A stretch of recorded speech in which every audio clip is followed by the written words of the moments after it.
Claro, y es que hay un tema de bastante interés ahora, tiene que ver con esta suspensión de la propaganda gubernamental con motivo de la consulta esta de revocación de mandato. Inicia el 4 de febrero, o sea, este viernes, y concluye el 10 de abril. Es parejo, entiendo, ¿verdad? Ocali.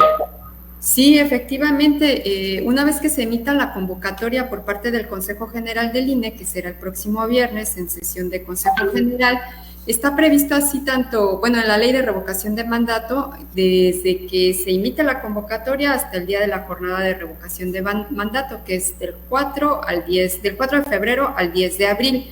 Y esto está establecido en el artículo 35 de la Constitución Política de los Estados Unidos Mexicanos y en el artículo 5 y 6 de la Ley Federal de Revocación de Mandato.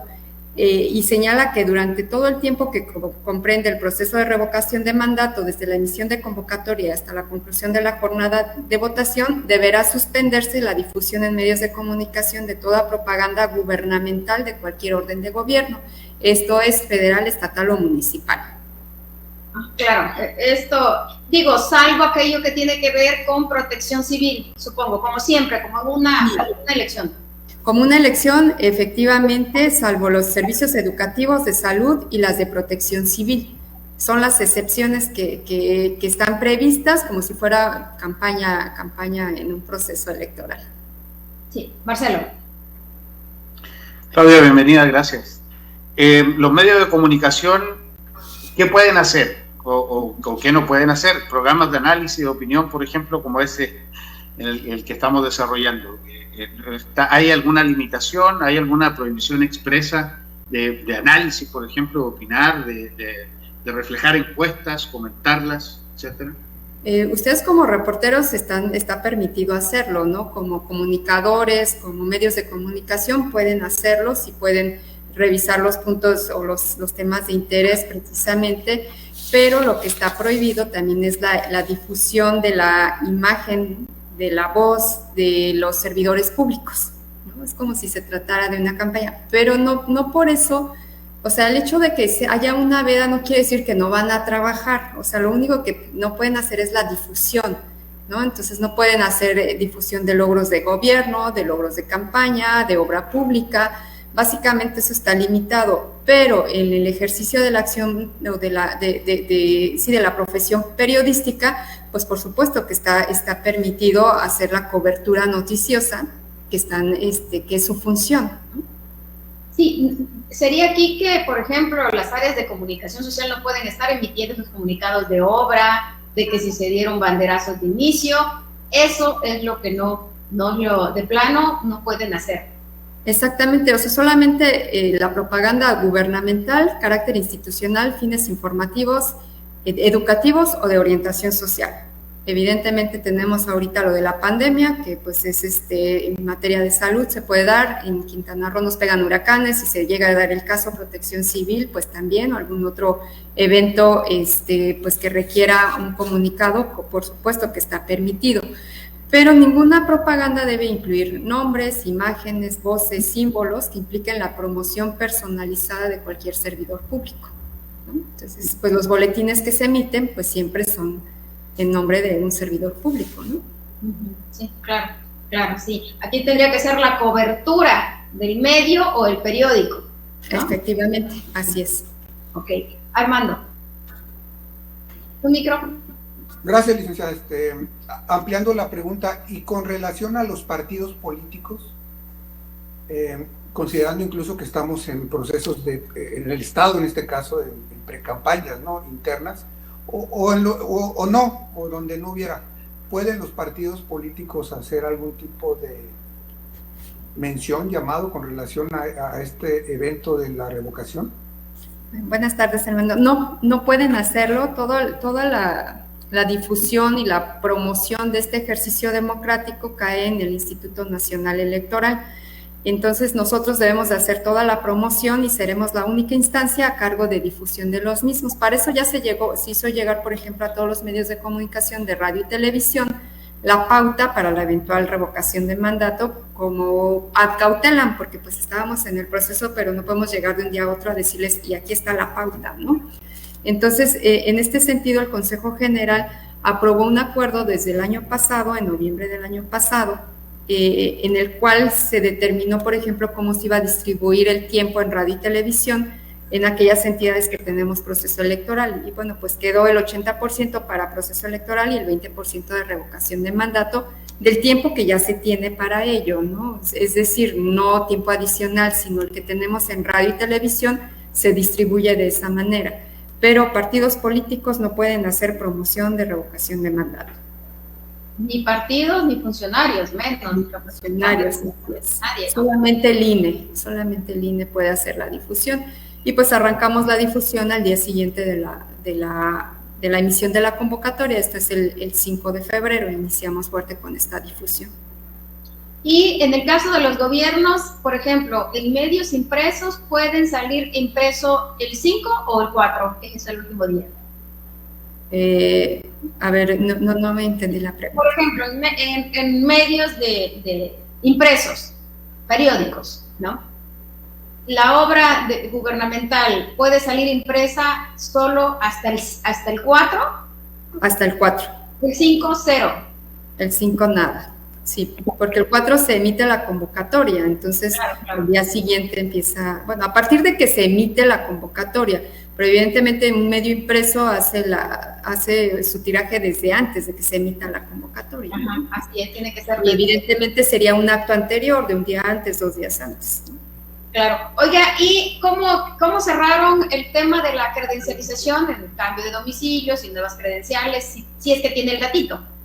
Sí, bueno, los datos exactos todavía no los tenemos, se está consolidando las cifras a nivel estatal y nacional de cuántos se inscribieron y cómo va a quedar nuestro listado nominal y el padrón electoral con corte el 31 de enero, pero tuvimos una buena respuesta por parte de la ciudadanía, acudió a hacer sus trámites, se pudo atender a todos, salvo en un módulo que había una fila un poquito grande y se dieron, digamos, citas para atenderlos al día siguiente, pero no porque se haya extendido el plazo, sino para que no estuvieran ahí hasta la madrugada para que se les diera la atención, pero se atendió a todos los que llegaron al 31 de enero.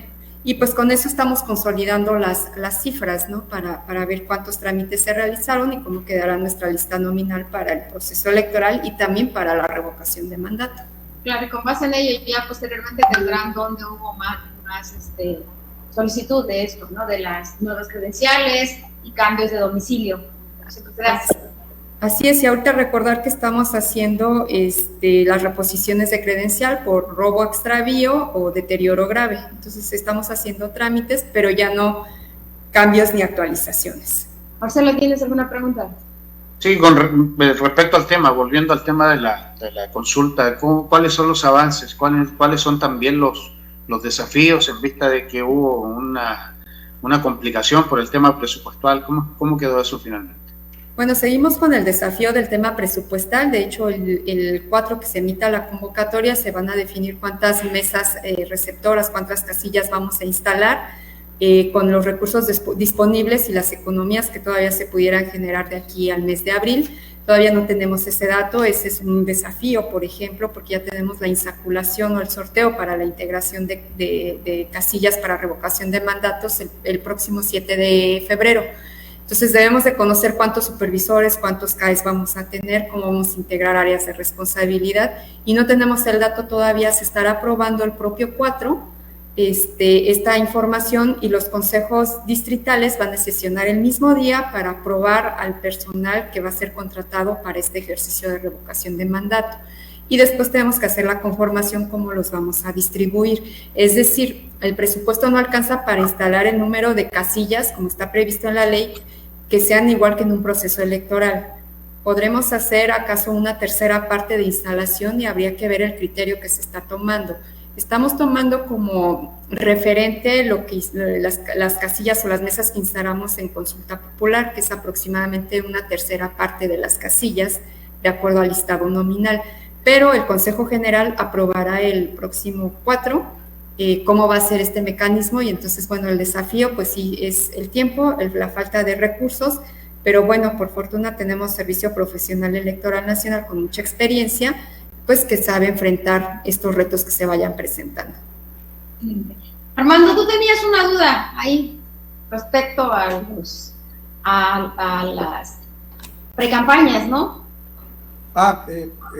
Cambiando un poquito de temas que estábamos aquí platicando con relación al desarrollo de las precampañas que se están llevando a cabo ya ahorita por parte de los precandidatos en los diferentes partidos. Y yo planteaba la duda con relación a la posibilidad de que legisladores que pudieran estar en funciones y que pretenden ser candidatos a gobernador, por ejemplo, es decir, a un cargo distinto al que tienen, podrían hacer esta labor de precampaña o no, o si tienen que pedir licencia desde ahora o si tienen que pedir licencia hasta que eventualmente sean nombrados candidatos y entonces ya salir a la campaña formal. Esa es una duda que queríamos consultarle por si habría que nos revisar. Ayuda. Claro, habría que revisar el caso concreto, si es legislador, sí. Hay algunos criterios emitidos por el tribunal de cuál es su horario laborable, ¿no? Entonces, bueno, podrían hacer precampaña en caso de que no estuviera en horario laborable, pero habría que ver en el caso concreto del Congreso cuál es su horario laborable. Y bueno, si están en funciones el periodo ordinario o periodo extraordinario, si forma parte de una comisión, si se presenta, si no se presenta. Es un tema un poquito que habría que estudiarlo casuísticamente, ¿no? Sí. Por ejemplo, un funcionario público de la administración pública, pues evidente no podría hacerlo, a menos que fuera posterior a su horario laboral, ¿no? Entonces, habría que analizarlo, creo que es casuístico. Sí. Eso hace como muy flexible el tema jurídico y por lo tanto muy controversial, es decir, puede ser impugnable y al final queda en manos de la autoridad que analice el caso en específico, me imagino. Sí, cuando haya una... Eso es lo que va a pasar. Sí, si hay una queja, pues el órgano jurisdiccional se tendrá que pronunciar al respecto. Y bueno, creo que ahí el que esté haciendo este tipo de precampaña, pues estará...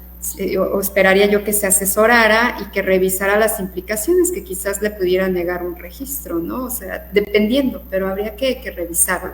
Y efectivamente caería en otras instancias esta situación, pero creo que deberían de ser cuidadosos. Más la comprobación de gastos, ¿se va incluido eso?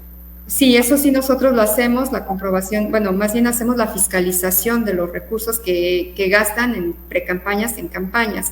Si no lo reportan y nosotros lo detectamos, pues se les hacen requerimientos y bueno, hay todo un procedimiento en materia de fiscalización. Claro.